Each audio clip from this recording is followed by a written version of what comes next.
Uma boa noite a todos. O nosso tema de hoje, na verdade, eu acho que todo mundo tem vivenciado as dificuldades, não só financeiras, mas de relacionamento, dificuldades na família, no emprego e na nossa sociedade como um todo. Acima de tudo, hoje a nossa sociedade é uma sociedade intolerante e por isso que tem havido tanta discórdia e até pessoas de bem, consideradas pelo menos de bem, têm cometido atitudes praticamente impensáveis. As redes sociais mesmo, praticamente não dá nem mais para a gente entrar, porque é muito ódio desse lado, né, atrás de um celular ou de um computador. Mas o tema é: por que sofremos? Para responder essa pergunta, eu acho que em primeiro lugar nós temos que fazer outras duas: de onde viemos e quem somos. Cada um deve refletir e pensar por si mesmo quem é, pelo menos aquilo que a gente tem conhecimento. Qual foi o tipo de criação que a gente teve, quais são os valores que foram nos passados pelos nossos pais, pelas pessoas que nos rodearam quando a gente era ainda jovem, criança. Mas dentro da doutrina espírita nós também temos que saber que viemos de muitas vidas, não só desta. E eu posso dizer de mim mesmo que não tenho dúvida que sou um espírito falido, um espírito retardatário, que já nem provavelmente mais deveria estar aqui, de tantas oportunidades que já teve e já recebeu para acertar, mas infelizmente não quis acertar, continuei errando. Acima de tudo, nós temos que saber que a dor que nos aflige de todas as maneiras, e nós vamos depois falar um pouco de cada uma delas, ela é sinônimo de cura. Porque, como eu acabei de relatar a minha experiência de ser um espírito falido, de ter recebido tantas oportunidades de me melhorar como espírito, de evoluir, eu não quis. Então a única solução que a vida encontra, que Deus encontra, é que façamos a evolução pela dor. Porque quando está tudo bem na nossa vida, quando está tudo legal, a gente normalmente não se preocupa com aquilo que a gente precisa melhorar. Se você tem um trabalho, o trabalho vai indo bem, um exemplo, eu sou vendedor. Se o meu trabalho está indo bem, se as minhas vendas estão indo bem, se eu estou pagando as minhas contas confortavelmente, normalmente eu não procuro novos clientes, porque eu entro numa zona de conforto. E de repente, se eu perco uma parte desses clientes por falência, por qualquer outro tipo de problema, eu sou obrigado a ir atrás de novos. E dentro da nossa vida, Deus faz isso com a gente.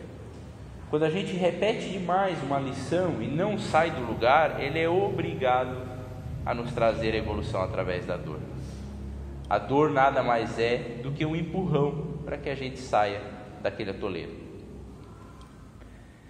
Eu gosto sempre de citar o Chico Xavier, porque ele era um espírito ímpar aqui nesse planeta, alguém muito mais evoluído que a gente. E ele nos deixou muitas lições. E uma delas foi quando um amigo que frequentava o centro espírita onde ele trabalhava, chegou um dia muito chateado, muito triste, dizendo que tinham assaltado o escritório dele e tinham levado tudo que ele tinha. E o Chico, na sua calma, na sua tranquilidade, se levantou, buscou reunir mais pessoas ou chamar a atenção de mais pessoas que estivessem no mesmo ambiente e disse que todos deveriam se alegrar, que o nosso amigo aqui estava devolvendo aquilo que não lhe pertencia. E ele disse: mas como, Chico? Eu sou uma pessoa honesta, trabalho, tudo que eu adquiri foi trabalhando honestamente. Mas o Chico sabia que ele tinha um passado espiritual e que com certeza aquilo que foi tirado dele, ele tinha tirado de alguém em outras vidas. Mas o mais importante é que ele disse ao rapaz que ele não estava mais atirando pedras, ele tinha virado vidraça, ele estava recebendo as pedradas. E quando a gente começa a receber as pedradas, é que a gente está começando a receber o remédio para a cura.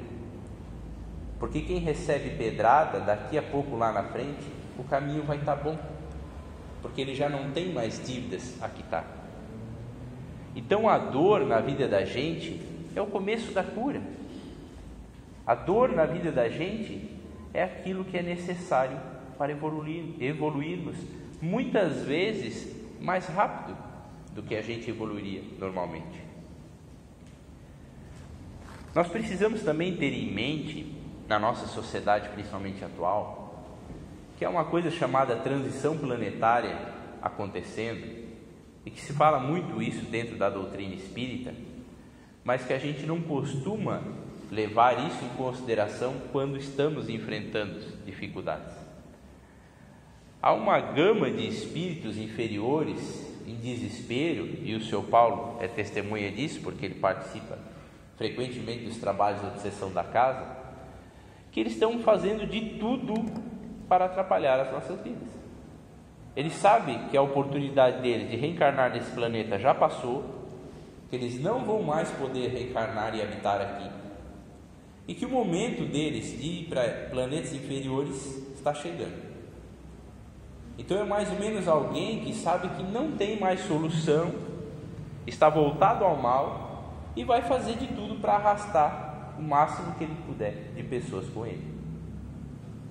Então quando a gente vem para a casa espírita, ou para a igreja evangélica, para a igreja católica, não importa a nossa casa de oração, e a gente começa a fazer algum movimento de mudança dentro da nossa vida, porque quando a gente vai para uma casa de oração e realmente a gente abraça aquela ideia, aquela doutrina, automaticamente a gente começa a fazer mudança na vida da gente. Principalmente porque nós somos um povo cristão. E quem conhece realmente a Jesus, ele é obrigado a mudar. Não há mais como ficar parado naquele momento. Então quando a gente começa a fazer esses movimentos de mudanças, aí mesmo que esses espíritos inferiores se enraivecem. Porque aquele que talvez traísse a mulher, não trai mais. Talvez aquela mulher que fosse avarenta, que falasse mal do marido, comece a perceber que aquilo não é bom. Então aí mesmo que nós temos que ter força e energia. Então por que é tão importante a gente vir à casa de oração? Por que é tão importante a gente colocar o nosso nome na consulta ali às terças-feiras? Ou quartas de manhã ou quintas da tarde? Porque nós precisamos de ajuda. Como eu disse, a maioria de nós já somos espíritos falidos, já temos as nossas dificuldades e estamos sofrendo sem dúvida nenhuma uma influência acima do normal do mundo espiritual negativo. Então nós precisamos buscar esta ajuda do lado bom, que nós sabemos e temos a certeza que é muito maior e muito mais poderoso. Mas nas minhas viagens de representante comercial, e até mesmo, como eu disse, nas redes sociais, a informação hoje chega muito rápido, né? Muito rápido pela internet. E realmente a gente, parando para pensar e observar, de uma maneira lógica, não pela emoção, a dor realmente está espalhada na nossa sociedade. Ela é muito grande, de todos os pontos. E um dos grandes problemas é a dor do problema financeiro. Nós temos também a separação de casais, traições. Nós temos filhos que muitas vezes tomam rumos que a gente não gostaria que tomasse. Nós temos as doenças físicas, temos os vícios, o álcool, as drogas. Gosto muito de citar o exemplo do álcool, porque para mim a maior droga da sociedade hoje é o álcool. Além de destruir as famílias, ele é a porta de entrada para vários outros erros que as pessoas acabam cometendo. Os problemas sociais, a intolerância, a perda de valores das famílias. Mas vamos começar com os problemas financeiros. Os problemas financeiros, se a gente olhar de uma maneira rasa, a gente vai pensar que é um problema físico, né? Que é uma coisa palpável, a falta do dinheiro nos causa. Mas será que ele é físico? Será que o problema financeiro também não é um problema espiritual? Será que esse karma já não é de outras vidas? A primeira questão, normalmente, quem tem um problema financeiro, e é claro que a gente não vai generalizar e vai afirmar que sejam todas as pessoas, mas normalmente quem tem problemas financeiros, tem dificuldade de lidar com a questão financeira, são pessoas orgulhosas, na grande maioria das vezes, porque não aceitam a sua condição em primeiro lugar, não entendem que nós precisamos de muito pouco financeiramente para viver, porque nós sabemos que no Brasil hoje a grande maioria das famílias vive de 1, 2 salários mínimos. Nós temos essa questão tão preponderante na sociedade de diferenciar as pessoas entre pobres e ricos, ou entre condição financeira. A gente trata até melhor as pessoas que têm mais condição financeira do que as outras. Nós precisamos aprender nessa questão financeira a ter humildade. Mas a humildade não é uma coisa que se implanta na gente. Nós só vamos aprender a ter humildade passando por dificuldades. E falo isso de carteirinha, porque o meu maior defeito é o orgulho. Há pessoas hoje na nossa sociedade tirando a própria vida por problemas financeiros. E o suicídio, que é na nossa região acima da média nacional e da média mundial. Mas eu pergunto a vocês, por que será que na nossa região o suicídio é tão alto assim? Porque justamente a nossa região é a região mais rica. A média da nossa população, e nem digo do estado, da própria região aqui, se a gente sair de Rio do Sul e for a Lages, por exemplo, a região de Rio do Sul é muito mais rica do que de Lages. A média salarial da população é muito maior. Então isso automaticamente nos traz pessoas que se preocupam mais com dinheiro, porque elas estão acostumadas a ter mais. A minha mãe sempre dizia que o difícil não é a gente ser pobre, difícil é a gente ter alguma conquista financeira e depois a gente perder ela. A depressão na nossa sociedade hoje também é muito forte e há muita gente deprimida por causa da questão financeira. Mas Juliano, qual é a solução para resolver o meu problema financeiro? Bom, em primeiro lugar eu vou ter que aprender que eu preciso de pouco para viver, eu não preciso de muito. Mas acima de tudo, eu tenho que enfrentar essa situação. Porque se eu perder meu emprego e eu for para dentro da minha casa e ficar reclamando do emprego que perdi, a solução não vai chegar. Eu costumo dizer que na vida nós só temos uma resposta para tudo, e é sempre a mesma: enfrentar. Fugir não dá. O suicídio, por exemplo, é uma fuga. Mas infelizmente ela é uma fuga irrisória, ilusória. A gente chega no mundo espiritual pior do que a gente estava aqui, com a mesma dificuldade que a gente já tinha e caindo o agravante do suicídio. E as separações de filhos? As dificuldades com os filhos? Bom, em primeiro lugar, é lamentável hoje o número de separações na nossa sociedade. Ah, Juliano, mas isso é uma coisa muito antiga. Antigamente as pessoas ficavam casadas durante anos e não eram felizes. Meus irmãos, nós temos que resolver as dificuldades das famílias e não destruir as famílias. Se a família hoje não está indo bem, nós precisamos achar onde está o problema. A solução não é acabar com a família. Se os casamentos não vão bem, nós temos que descobrir o porquê esses casamentos não estão indo bem. Ah, Juliano, mas eu sou obrigado a ficar casado se eu não sou feliz? Não, ninguém é obrigado a nada. Mas nós temos que tentar entender o porquê que esse casamento está tendo problema. E duas coisas eu digo certo que é porque está dando problema. É que ninguém assume a sua parte, ninguém assume a sua culpa. É sempre o outro que é culpado. Eu sempre perdi a paciência porque você me irritou. Não é isso que a gente costuma ouvir das pessoas? Mas eu tomei essa atitude porque você tomou aquela. Quando a gente toma uma atitude, ela é sempre nossa responsabilidade. Não importa o que o outro tenha feito. Nós temos que ter em mente que nós temos compromissos espirituais. Que a grande maioria das pessoas que chegam ao casamento, principalmente aqueles que têm filhos, tem compromissos espirituais.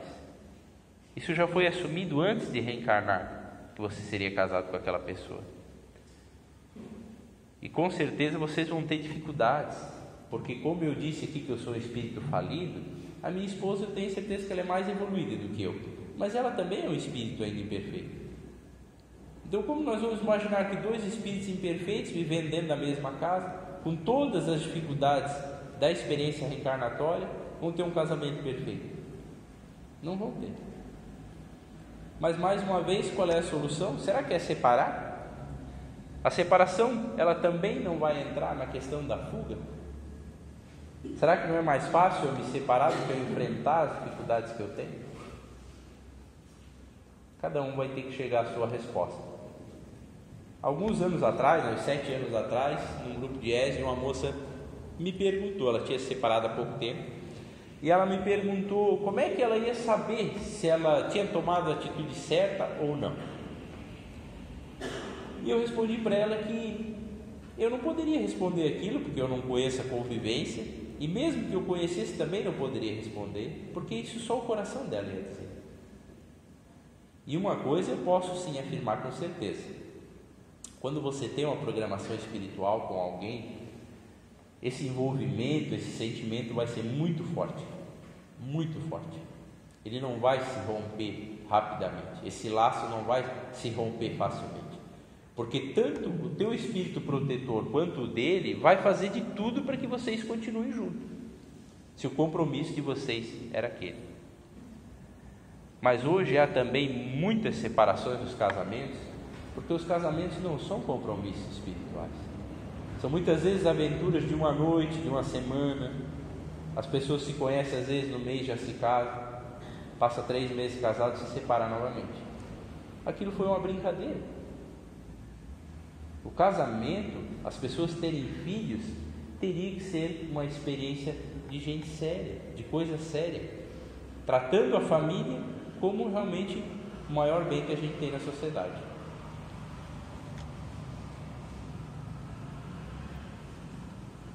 Nós precisamos também, como pais, entender que quando a gente começa a formar uma família, nós somos exemplos para os nossos filhos. Quem tem filhos, mas mesmo quem não tenha, se quiser estudar um pouco da psicologia, vai entender facilmente que os primeiros anos de vida da criança, ela vai imitar tudo que o pai e a mãe faz. Então, se eu como pai dou um exemplo correto, ela vai me imitar. Eu, por exemplo, sou gremista, né? Adoro o Grêmio. E ensinei meu filho de 2 anos, ele já canta o hino do Grêmio. Mal fala, mas já canta o hino. Porque eu ensinei. Agora, se eu der maus exemplos para ele, se eu chegar todo dia em casa alcoolizado, se eu ficar discutindo na frente dele com a minha mulher, se eu me exaltar, ele vai absorver tudo isso. Eu tenho um casal amigo meu, cliente, uma pessoa muito boa, muito bacana, e o filho dele é muito agressivo no colégio. Ele já foi chamado várias vezes lá no colégio porque o menino morde as outras crianças e etc e tal. E é uma pessoa com bens materiais, né? E conversando um dia com ele, eu tomei a liberdade de dizer para ele observar: será que o menino não era agressivo porque ele também era agressivo? Ele é muito agressivo, não comigo, mas com os funcionários dele, com as outras pessoas, com a mulher dele. Ele é o exemplo. Ele se exalta, levanta a voz por qualquer coisa, grita com as outras pessoas. Então, como é que o menino vai ser calminho, um anjinho, criado dentro de uma casa onde o pai é agressivo, onde a mãe também é agressiva e fala alto? Nós somos o exemplo dos nossos filhos. Então, quando a gente pensa às vezes que a sociedade está errada, ou que a gente está enfrentando uma série de dificuldades, e eu falei sobre os filhos porque eu vejo muitos pais hoje que traçam a vida dos filhos quando eles são pequenos, e quando eles chegam à fase adulta não é nada daquilo que eles querem fazer da vida deles. E há 2 questões aí muito importantes. A primeira é que nós temos que aceitar os nossos filhos do jeito que eles são, com seus defeitos e suas qualidades e suas escolhas. Mas a mais importante é a gente refletir sobre aquilo que a gente ensinou para ele. Qual foi o exemplo que a gente deu para ele? Eu tenho um familiar que ela tem problema de roubo. É uma menina jovem e ela furta dentro da casa das pessoas, já furtou no comércio. E a mãe dela não era ladrona, mas a mãe dela pegava as coisas do vizinho emprestado quando era jovem e não devolvia. Qual foi o exemplo, será que ela ensinou para essa menina? Que pegar o que é dela não precisa devolver. Ah, mas era só 1 litro de leite, era uma dúzia de ovos, etc. Mas ela ensinou que não precisava devolver o que não era dela. Olha como o exemplo é importante. Essa pessoa é uma pessoa ruim? Não, longe disso, é uma pessoa maravilhosa. Gosto muito dela, nós damos muito bem, mas o exemplo dela não foi bom. E talvez ela nem percebeu o que estava fazendo, mas fez, infelizmente fez. Então, o quanto a gente precisa se preocupar com as nossas atitudes, e mesmo nas pequenas coisas, porque a dor na vida da gente, ela chega só como consequência das nossas atitudes. Não há outra situação sem ser essa. As doenças físicas, essa é uma questão que é muito difícil até para mim lidar com ela, porque a doença física hoje, principalmente, eu vou falar de um exemplo mais simples, do câncer, porque praticamente todas as famílias da nossa sociedade de alguma maneira já enfrentaram essa doença. E nós sabemos através da doutrina espírita que essa doença na verdade é uma manifestação de alguma coisa que ela trouxe dentro dela, ou que ela colocou para dentro dela durante essa encarnação. Mas eu não gosto nunca de olhar as doenças por essa ótica, porque você dizer para alguém que está doente que a culpa é dela é muito duro, muito duro. Nós precisamos sim olhar para as doenças, principalmente para o câncer, com um olhar de esperança. Em primeiro lugar, aqui ninguém sabe quando vai desencarnar. Se alguém sabe, né, é um espírito muito evoluído. Então, como é que a gente vai condenar uma pessoa que está doente à morte? Ninguém sabe. Quantas e quantas pessoas hoje têm câncer e se curam? Eu tenho uma amiga minha que teve câncer aos 23 anos, hoje tem 30 e alguma coisa, tem 2 filhas, uma já de 5 anos. Fez tratamento, quimioterapia, tudo, até alguns pensaram que ela não poderia mais engravidar, ela tem 2 meninas. Então nós precisamos olhar as doenças com esperança. Nós precisamos, mais uma vez, nós só temos uma resposta para o problema da doença física: enfrentar. Tem uma amiga nossa, bem próxima, faz uns 15 dias descobriu uma menina jovem, 37, 38 anos, que descobriu que está com câncer de mama. Ela ligou para minha esposa, que minha esposa é psicóloga, né? E contando toda a história para ela e o que ela devia fazer, né? Então, não sei o que as duas conversaram, mas o que a gente tem que fazer é enfrentar com todas as forças que a gente tiver. Emmanuel, que era o mentor do Chico Xavier, disse uma vez que nós não tínhamos o direito de lutar pela vida física, nós tínhamos a obrigação de nos mantermos o maior tempo possível encarnados. E completo isso dizendo que quando a gente vive toda a experiência que a gente veio para viver no corpo físico, o nosso desencarne é muito mais fácil, a nossa chegada ao mundo espiritual é muito mais fácil e a nossa adaptação ao mundo espiritual é mais fácil. Então vamos olhar as doenças do corpo físico com um olhar positivo, por mais que doa, por mais que seja difícil. Eu passei o câncer na minha família com vários familiares, mas com a minha mãe e com o meu pai. A minha mãe, em determinado momento da quimioterapia, não queria mais fazer, porque é muito dolorido mesmo. Mas ela fez, já faz 5 anos, ela está bem, está saudável. Agora em abril vai terminar até o processo dela de 5 anos de acompanhamento. Então já pensou se ela tivesse desistido na metade do caminho? Então vamos olhar as doenças físicas com coragem, vamos enfrentá-las. E sempre com a certeza de que, de alguma maneira, a gente vai sair melhor daquilo tudo que a gente está enfrentando. Chegamos nos vícios. Os vícios são tantos que a gente costuma citar os mais mais fáceis, né? O álcool, as drogas, o cigarro. Mas hoje há um vício dentro da nossa sociedade que talvez seja pior do que todos esses, que é o vício da desesperança, da reclamação. Eu sei porque eu convivo com muitas pessoas diferentes durante a minha semana, e a grande maioria das pessoas hoje só reclama de tudo. Hoje eu estava conversando com um amigo meu, ele estava reclamando que o gás aumentou, né? Aumentou 68% nos últimos, de junho para cá. E eu disse para ele, realmente é um absurdo. Daí ele disse, mas o governo está mentindo, que a inflação não está tão baixa. Mas eu comecei a citar vários exemplos das coisas que diminuíram de preço. Eu vendo autopeça. As peças do ano passado para cá baixaram mais de 10%. E isso em autopeça, tem 14 anos de ramo, nunca tinha visto isso. E realmente houve uma redução de mais de 10%. As pessoas só falam em crise. Nós estamos aí, pelos números, em crise desde 2014. E eu afirmo elas sempre que eu não vivi crise alguma financeira. E realmente não vivi. Mas eu não fiquei focado na crise, eu fiquei focado em vender, que é o meu trabalho. E até agosto desse ano não vivi crise alguma.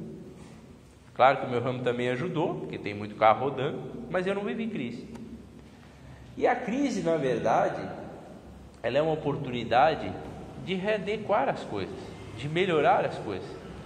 Uma empresa, quando ela começa a vender menos, ela é obrigada a se melhorar para buscar novos mercados.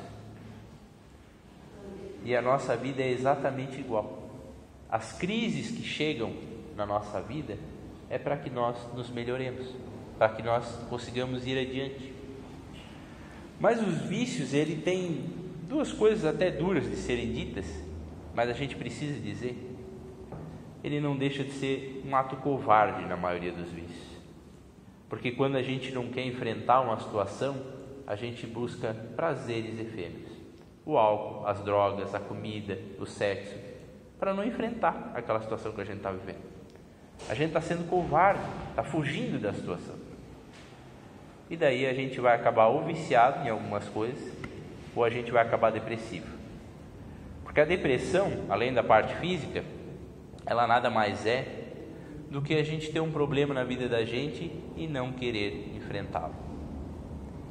Quando a gente tem um problema e a gente quer voltar atrás de qualquer jeito, a gente não aceita aquela nova situação que a vida nos trouxe, a gente fica parado, porque aquela situação já não existe mais, que a gente gostava, e se a gente não enfrentar aquela nova que chegou, não vai sair dali, vai ficar parado, e daí vamos entrar em depressão. Se a gente observar, a grande maioria das pessoas que estão depressivas são por essa causa.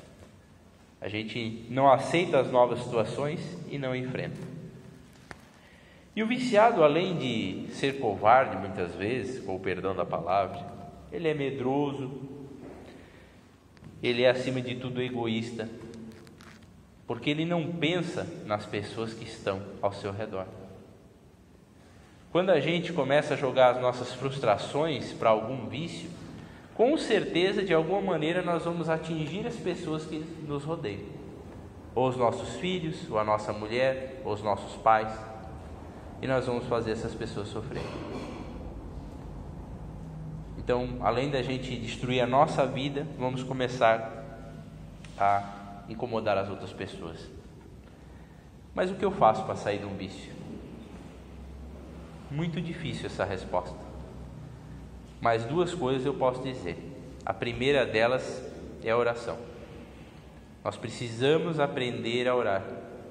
Nós precisamos entender o verdadeiro poder da oração na vida de uma pessoa encarnada.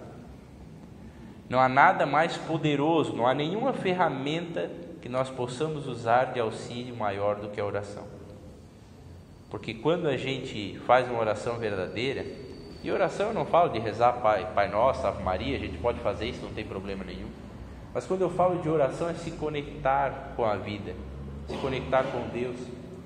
Nós recebemos uma carga energética tão poderosa que é fácil a gente fazer um teste. Pega um dia que você está muito irritado, para 5 minutos, faz um pensamento a Deus, para ver se daqui 5 minutos você não vai estar muito mais leve. E a segunda questão é a gente buscar ajuda. Nós precisamos entender que muitas vezes nós não damos conta de situações que nos chegam. Em vez de nos colocar como viciados, vamos buscar ajuda. Vamos fazer terapia, vamos para a casa espírita, vamos fazer trabalho voluntário, vamos conversar com as outras pessoas, porque muitas vezes só o fato da gente conversar com alguém já nos alivia aquela carga de estresse. E a respeito dos problemas sociais, eu queria apenas comentar algumas coisas, e uma delas é que nós precisamos sim tomar posição. Eu já falei isso na última vez que tive a oportunidade de conversar aqui. Nós precisamos tomar posição nas questões hoje da nossa sociedade. Nós precisamos sim nos manifestar contra várias coisas que vêm acontecendo, principalmente em defesa da família, em defesa do amor, das pessoas de bem. Mas nós precisamos também ter tolerância com as pessoas que pensam diferente. Para mim, ser uma pessoa melhor, eu só vou conseguir respeitando a opinião contrária a mim. Se eu não conseguir fazer isso, eu nunca vou me tornar uma pessoa melhor. É muito difícil, mas nós precisamos respeitar. Jesus, que é um espírito muito mais evoluído do que nós, quando veio ao planeta e deixou a sua mensagem, ele não violentou a consciência de ninguém. Ele não quis que as pessoas seguissem a sua doutrina na marra. Ele veio aqui e deu exemplos. Então, se a gente quer mudar, às vezes, a opinião de outra pessoa, vamos mudar com exemplos. Eu falo isso também por experiência própria, porque na minha família, quando eu me tornei espírita, eu e minha esposa nos tornamos espíritas, as pessoas no começo não gostaram. E é normal, natural. Mas elas perceberam que a mudança foi tão para melhor, que elas ficaram curiosas de onde a gente estava indo. O que estava acontecendo? E hoje as pessoas não são espíritas, mas chegam até a frequentar a casa espírita. E para terminar, meus irmãos, eu vou ler uma passagem do Evangelho antes de fazer outro comentário, porque parece que tudo está errado dentro da nossa sociedade, Parece que muitas vezes a gente não tem solução para os problemas, mas teve alguém chamado Jesus, nosso irmão mais velho, governador espiritual, que eu gosto sempre de frisar que continua governando o planeta, que ele não veio aqui, desencarnou e tirou férias. Ele deu uma mensagem dizendo o seguinte: venho como outrora aos transviados filhos de Israel, trazer-vos a verdade e dissipar as trevas. Escutai-me. O Espiritismo, como o fez antigamente a minha palavra, tem de lembrar aos incrédulos que acima deles reina a imutável verdade. O Deus bom, o Deus grande, que faz germinem as plantas e se levantem as ondas. Revelei a doutrina divinal. Como um ceifeiro, reuni em feixes o bem esparso no seio da humanidade e disse: vinde a mim, todos vós que sofreis.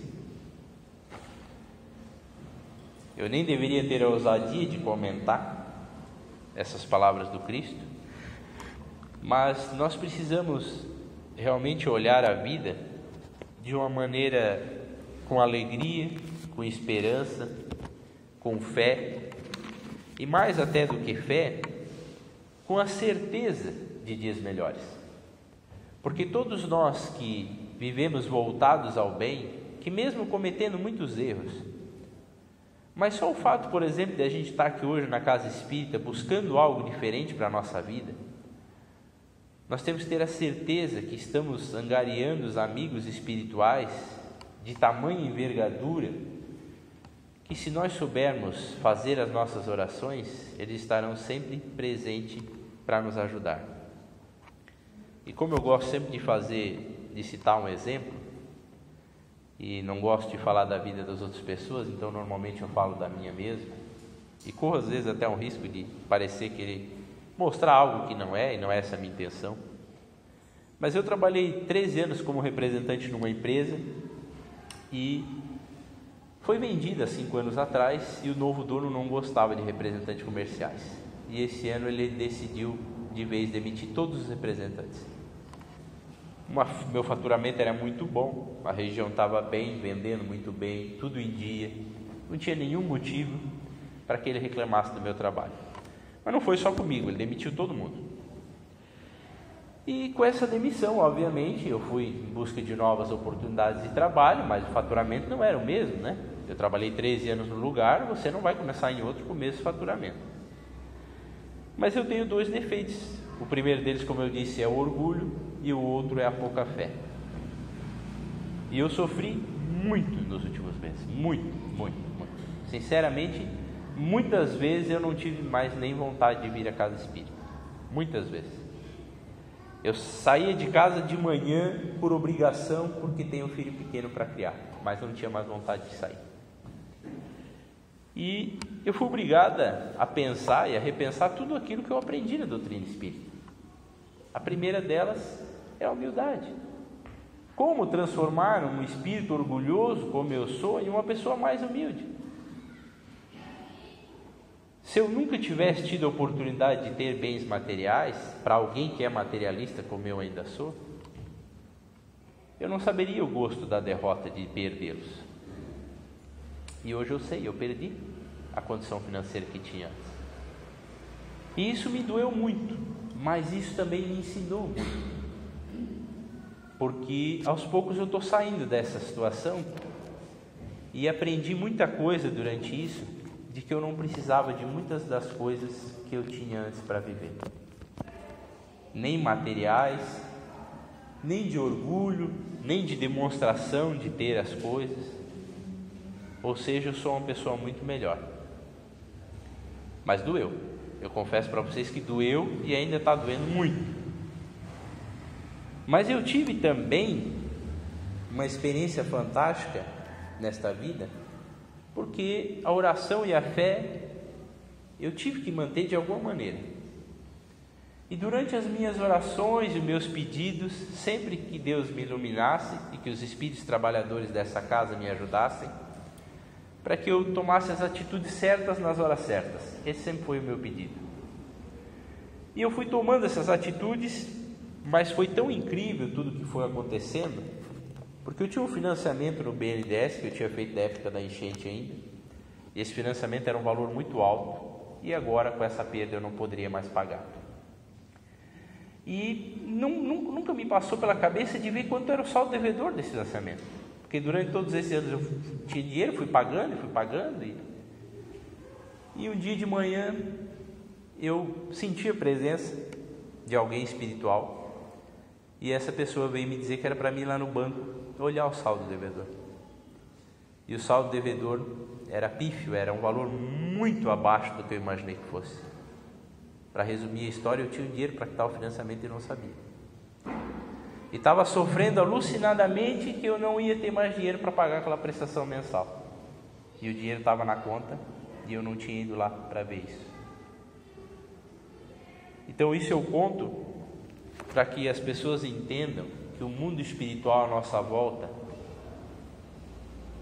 do bem, do amor, é muito mais poderoso do que aqueles que tentam nos derrubar. Muito mais. Meu filho tem um problema que ele não pode tomar com a proteína do leite. E eu gastava R$800 por mês com esse leite desde 6 meses de idade.